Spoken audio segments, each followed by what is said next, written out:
I was born in Los Angeles, California. My first memories of Los Angeles are during the Second World War when Los Angeles was paradise. In the Second World War, people couldn't drive automobiles because there was not enough gasoline, so there was no smog. It's beautiful. You'd get up in the morning and you'd look up and you'd see the mountains, and you could go in half an hour and be at the ocean. My family used to go up in the mountains for holidays or to Palm Springs for holidays, the desert. It was just wonderful. Los Angeles was the place where all kinds of people had come because of the Holocaust and the Second World War. And it became a very, very vibrant artistic community. There were great artists there, like the writer Thomas Mann, the composer Arnold Schoenberg, and later Igor Stravinsky, and a lot of great players. And in those days, every movie studio had a full-size symphony orchestra, so that I remember when I was a kid just getting started, there was something like 8 or 9 full symphony orchestras in Los Angeles, all on year-long contracts.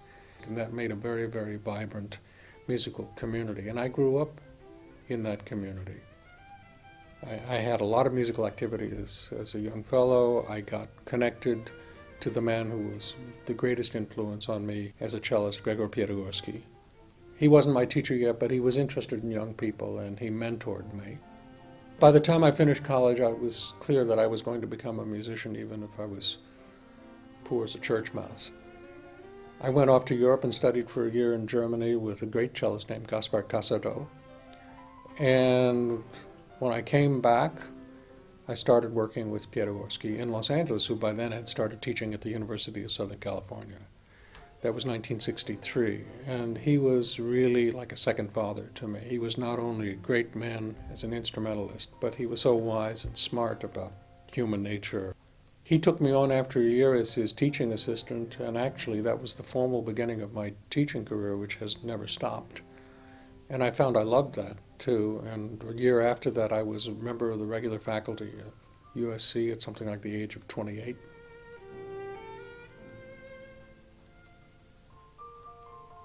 But I was playing a lot, and I went to the Tchaikovsky competition in 1966. I won a good prize there, and met a wonderful violinist named Masuko Ushioda from Japan, who became my wife. I came to Boston to join the faculty of the New England Conservatory in 1974. Masuko and I came and we simultaneously started teaching here. And in 1982, I started doing things in the administration here. In 1983, I was named president. Lots of good things happened, but the thing that really gives me enormous satisfaction looking back on it is the restoration of Jordan Hall.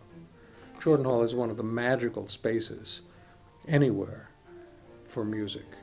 The hall reopened in October of 1995.